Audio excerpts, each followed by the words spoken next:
আসসালামু আলাইকুম।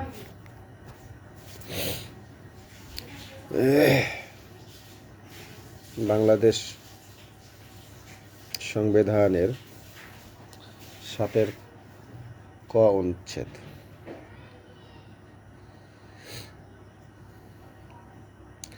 সেখানে লেখা আছে, কোনো ব্যক্তি শক্তি প্রদর্শন বা শক্তি প্রয়োগের মাধ্যমে বা অন্য কোনো অসাংবিধানিক পন্থায়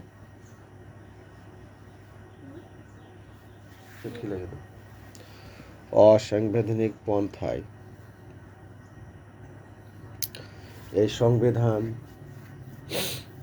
বা ইহার কোনো অনুচ্ছেদ রদ, রহিত, বাতিল বা স্থগিত করিলে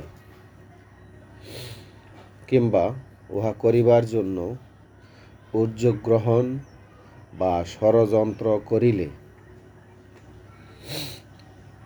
কিংবা এই সংবিধান বা ইহার কোনো বিধানের প্রতি নাগরিকের আস্থা, বিশ্বাস বা প্রত্যয় পরাহত করিলে কিংবা উহা করিবার জন্য উদ্যোগ গ্রহণ বা ষড়যন্ত্র করিলে তাহার এই কার্য রাষ্ট্রদ্রোহিতা হইবে এবং ওই ব্যক্তি রাষ্ট্রদ্রোহিতার অপরাধে দোষী সাব্যস্ত হইবে। আবার শোনেন,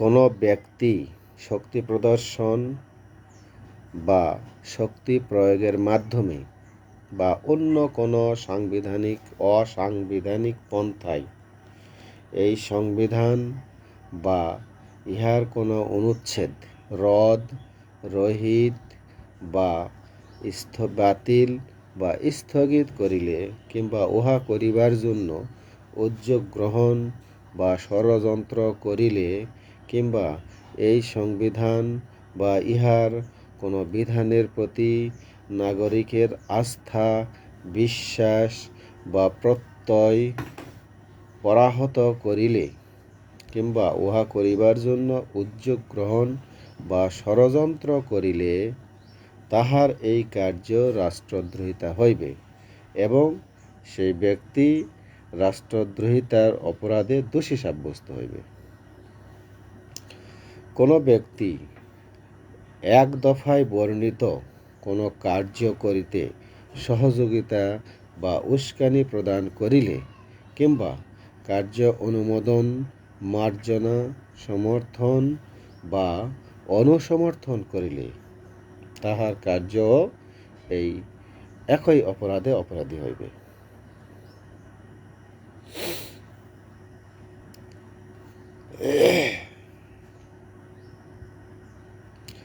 এই অনুচ্ছেদে বর্ণিত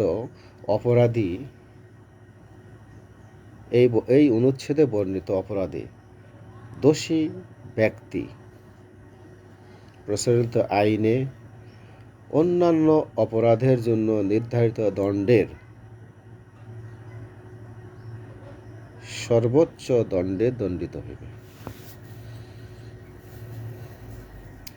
এই অনুচ্ছেদে বর্ণিত অপরাধে দোষী ব্যক্তি প্রচলিত আইনে অন্যান্য অপরাধের জন্য নির্ধারিত দণ্ডের মধ্যে সর্বোচ্চ দণ্ডে দণ্ডিত হইবে। মানে কি বোঝা গেল?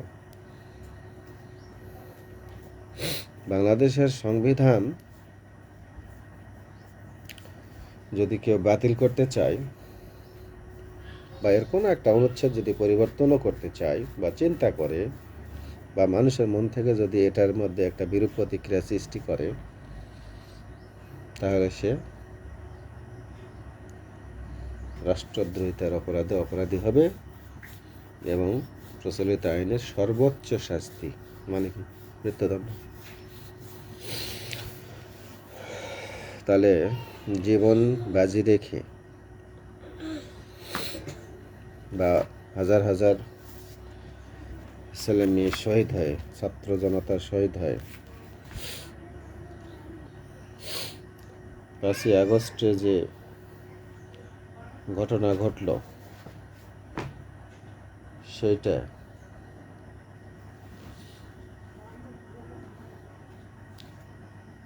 বাংলাদেশের সংবিধান রদ বাতিল বা জনগণের মন থেকে ইয়ার প্রভাব কমিবার চেষ্টা নয়, মানে কি ওই সংবিধান তো আছে, তাহলে সেই সংবিধানের প্রচলিত আইনে সর্বোচ্চ দণ্ড মৃত্যুদণ্ডে দণ্ডিত হইবে। মানে যারা মোটামুটি চিহ্নিত নির্ধারিত এবং যাদের নাম তালিকাভুক্ত হয়েছে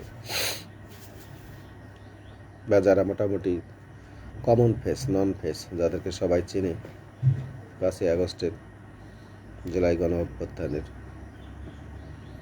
যদি এই সংবিধান বহাল থাকে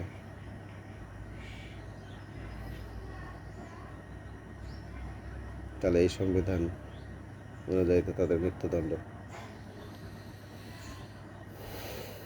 একটা গণ অভ্যুত্থান, একটা বিপ্লবের সরকার গত 10 মাসে এটা কিছু করছে? এটা বাতিল, রহিত কোনো উদ্যোগ গ্রহণ করা হয়েছে?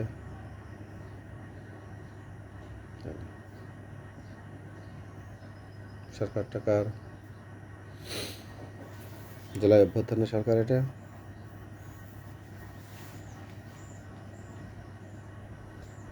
করিডোর সংস্কারের অংশ, করিডোর সংস্কারের অংশ, বুঝছেন? আর এই যে ছেলেমেয়েগুলো যে ফাঁসিতে ঝোলানোর জন্য সামনে যে রাস্তা তৈরি হচ্ছে সেটা ব্যাপারে কোনো পদক্ষেপ হয়েছে এ পর্যন্ত? ক্ষমতার গুড় খাবে সবাই, গুড় খাবে, ক্ষমতার গুড়, মজু খাবে সবাই, ক্ষমতার মধু খাওয়ার জন্য দাপাইতেছে। আরে এই সংবিধান যদি বহাল থাকে, হুট করে যদি কেউ এসে পড়ে, হাজার তো মরিছে, অসুস্থ হয়ে বিছনাত কাতরাচ্ছে, বিপ্লবের সরকার সেই দিকে নজর নেই, অভ্যুত্থানের সরকারের সেই দিকে নজর নেই, আছে করিডোরের দিকে। শহীদদের পরিবারের জন্য কিছু করছে? অসুস্থ জীবন বাজি রেখে যা বুকে গুলি খাইছে, তারা বুকে গুলি খাইছে, পায়ে গুলি খাইছে, ক্ষত নিক্ষত হয় বিছনায় কাতরাচ্ছে, তাদের ব্যবস্থা কিছু হয়েছে? হয়নি। এই অবস্থায় যদি নির্বাচন হয়ে যায় তাহলে সংবিধানের ব্যাপারে কথা বললেই শিরোচ্ছেদ। তো এই সরকারের উচিত ছিল না আসে যেদিন শপথ গ্রহণ তো ওই সংবিধান আন্ডারেই করছে, তাই না? সংবিধানকে সুরক্ষিত রাখার জন্যই করছে। আচ্ছা, যাই করছে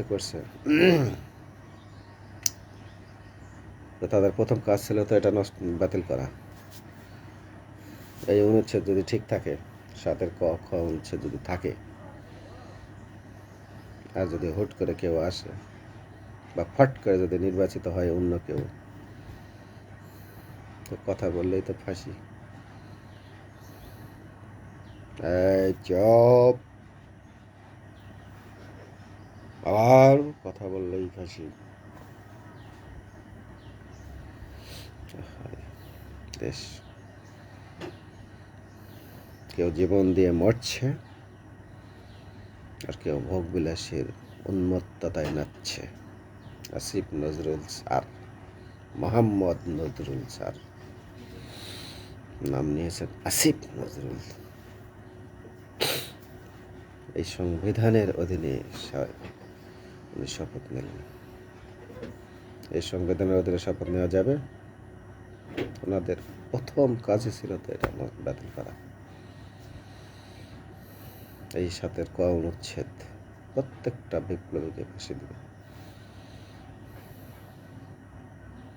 বুঝুন, ভাবুন, ভাবতে শিখুন। 10 মাসে যারা জীবিত আছে, যারা বিছনায় কাতরাচ্ছে, তাদের যাতে ফাঁসি না হয় সে ব্যাপারে এই সরকার কিচ্ছু করল না। বিপ্লবের সরকার। উনি আছেন করিডোর নিয়ে, বন্দর কাকে দিলে ভালো চলবে সেই চিন্তা। অসুস্থদের খোঁজ নিচ্ছেন না, শহীদদের পরিবারের কোনো খোঁজ নিলেন না।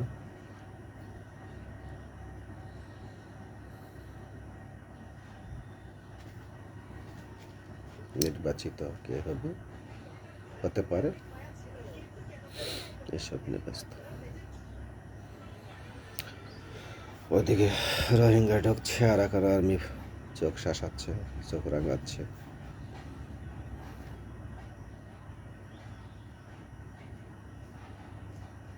কি করা যায়, ভাবো, ভাবতে শিখুন। আসসালামু আলাইকুম।